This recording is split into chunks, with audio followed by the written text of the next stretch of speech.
Attention, ce film comporte des clichés et des mises en situation complètement farfelues pouvant heurter la sensibilité de certains membres du public. Aucun Québécois ne fut maltraité durant la réalisation de cette vidéo. Cordialement, la voix off. Nous allons raconter l'histoire d'un Français au Québec. Cette histoire se déroule en Abitibi. Bref, ça se passe là, Rouyn-Noranda. Petite ville, ma foi, fort sympathique, connue pour ses hivers doux à moins 50 degrés, ses pancakes aux délicieux coulis de sirop d'érable et... là n'est pas la question. Revenons plutôt à notre cher petit Français. Oh, mais regardez, le voilà, qui vient fraîchement d'atterrir à bord de son coucou privé. À peine arrivé, le Français commence déjà à se plaindre. Putain, caille oh. Il est donc à Rouyn. Rouyn.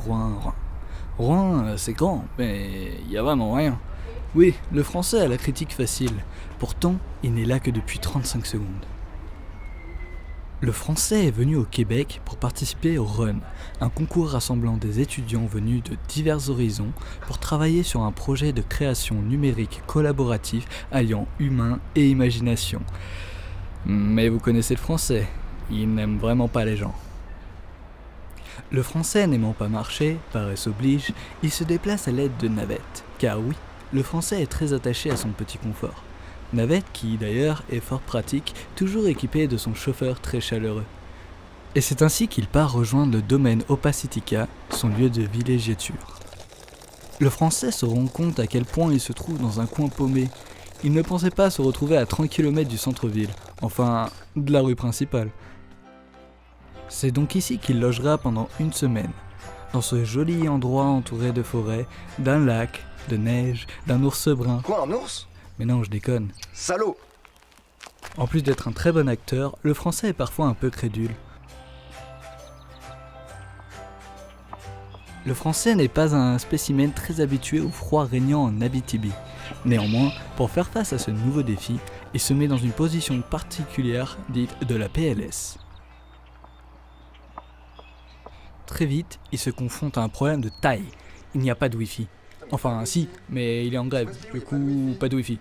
Non, parce que, les gars, franchement, vous avez déconné là-dessus. Je veux dire, on est dans un trou paumé, il n'y a pas de Wi-Fi, vous appelez ça une connexion. Non, mais vous savez qui je suis? Moi, je suis le narrateur, ok? Je suis celui qui, sans moi, il n'y a pas de film. Non, mais sérieux, j'en ai marre, je me barre. Vous m'avez saoulé.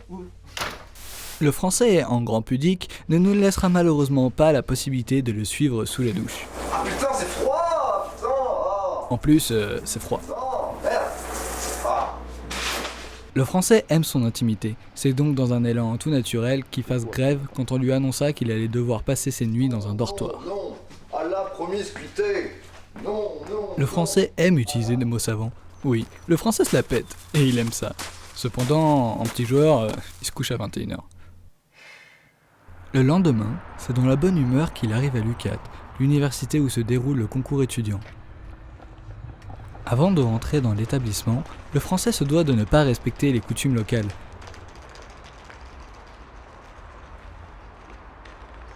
Pour sa première fois, une jeune donzelle locale lui fait visiter les locaux. Alors voilà, c'est ici le studio de captation de mouvement. Bande de frimeurs. Oui, le Français est hautain, et c'est ce qui fait son charme si particulier. Des ordinateurs très performants, équipés de... L'université est vaste, mais il n'est pas facilement impressionnable. En effet, je ne suis pas impressionné. Ça y est, le run commence enfin. Une série de conférences auxquelles le Français porte un intérêt... tout particulier. Il se retrouve alors en équipe avec des Chinois, des Brésiliens, des Tunisiens... Le Français est terriblement choqué. Aucun ne parle sa langue. Ils ont cependant 48 heures pour s'accorder. Tout ne se passe pas bien dans son équipe. Le Français a donc du mal à s'adapter.